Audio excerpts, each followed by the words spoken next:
O Jorginho estava comparando a situação do Vasco a um drama familiar. Ontem a gente decidiu não colocar isso no ar, a gente achou que era pesado demais.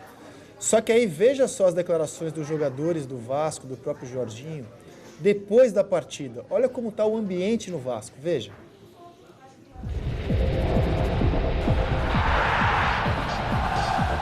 Dizer pro torcedor vascaíno que nada acabou, cara. Nada acabou. Uma coisa que falaram lá hoje é que o médico, ele tem que ter paciência quando ele vê um homem ali caído, morto. Ele tem que ter paciência, ele não pode se desesperar. Hoje o Vasco está na situação, mas eu creio que Deus vai nos honrar para isso. Ainda estamos vivos, estamos respirando.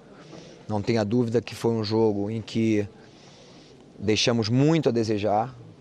Precisamos ter atitude para mudar, atitude de homem, atitude realmente de atletas que vencem nas suas vidas.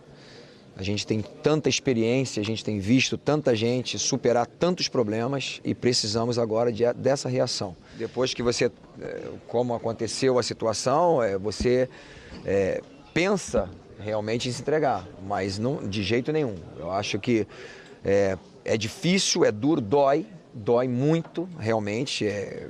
Tomar de 6 é como se a gente perdesse alguém da nossa família. A gente sabe a responsabilidade que é, o nome do Vasco, né? E nós precisamos reagir. Agora, o mais importante é que a gente realmente reconheça, veja tudo, sinta a dor realmente com os gols que nós sofremos, mas que a gente possa corrigir aquilo que estava errado. Há pouco tempo, o Redação, há 2 semanas, para ser bem preciso, o Redação discutiu uma declaração que o Ganso deu no gramado do Morumbi, quando o São Paulo perdia para o time reserva do Ceará, jogo de ida da Copa do Brasil, e o Ganso não estava muito abalado. E a gente contou como o torcedor fica indignado ao ver um jogador que perde uma partida como aquela e sai de campo dando uma entrevista como se nada tivesse acontecido. Defendemos o Ganso ali na época. Olha, é o que ele está sentindo na hora. Você quer o quê? Que ele se mate, que ele bate a cabeça no chão? Ele não está com o mesmo sentimento do torcedor naquele momento, ele é um profissional. E esse tipo de reação dos vascaínos é o outro lado da moeda. É você comparar um jogo de futebol, uma situação por mais delicada, e por mais importante que o futebol seja nas nossas vidas, com vício em drogas, com perder alguém da família, com um doente terminal. Calma, gente. Eu acho que a derrota, o impacto da derrota às vezes é tão grande que faltam metáforas, né? Isso. E ele vai buscar, o Jorginho foi buscar nos extremos. Eu vi o final do jogo ontem, vi boa parte do segundo tempo. O Vasco não se entregou, correu até o final, mesmo perdendo 5-0. O último gol foi no final. Correu mesmo, brigou, dividiu. Tem jogador, o Vasco melhorou o seu time, né? Tem bons jogadores que não estão no auge da sua carreira, como o Nenê, o Jorge Henrique, o próprio Guinha Azul. Mas, assim, ontem deu tudo, absolutamente tudo errado. Você vai ver, assim, o Inter até, se não me engano, tinha 8 chances de gol e 6 gols. Não, Foi o que o Diogo falou. Primeiro tempo, o Vasco chegou a ter 63% de posse de bola. E, assim, aquela coisa, a fase realmente está... muito difícil o Vasco escapar, mas faltam 16 jogos, impossível não é. Lembre-se o exemplo do Fluminense de 2009, que escapou. A situação já não era tão crítica como é do Vasco, mas não é impossível. Ganha 2 jogos aí, de repente religa.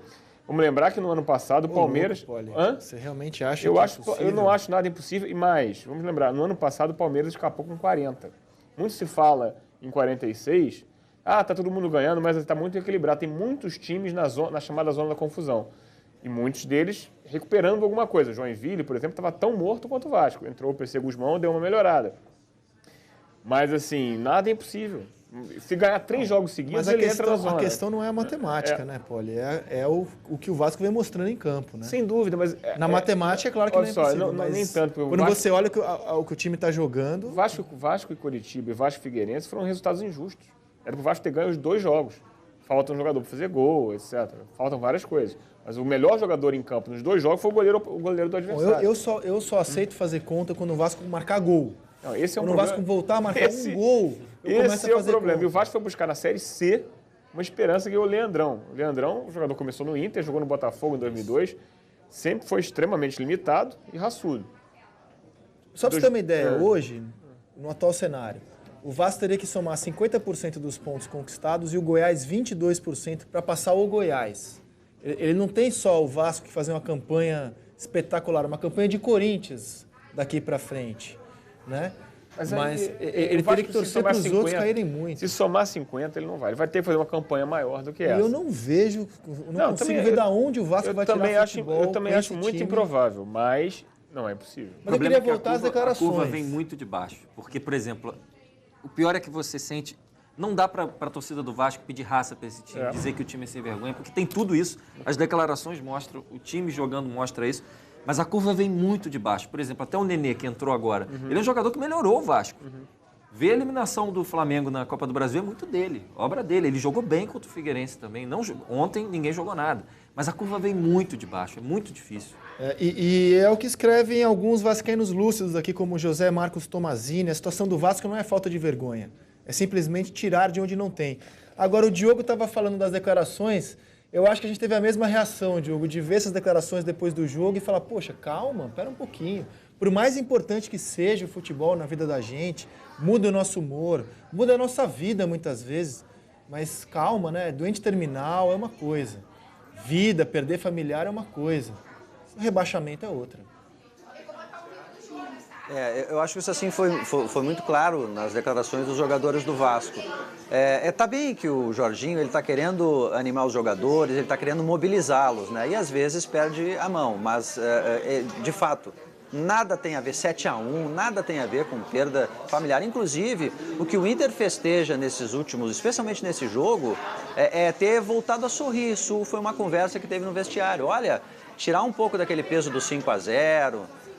Da derrota no Grenal, que foi muito pesada para o Inter, da eliminação, da maneira como se deu para o Tigres na Libertadores, o fato de voltar a sorrir, das coisas começarem a dar certo e todo mundo ficar bem, um com o outro ali, sorrir, alegria, né? Muito peso não ajuda em nada, de fato não ajuda em nada. Mas eu acho que essa medida aí do futebol, essa coisa muito dramática, a gente tem que cuidar no futebol, porque isso não contribui em nenhuma medida, inclusive para a questão do torcedor, que passa a sofrer muito mais do que é o razoável. O futebol ainda é apenas um jogo.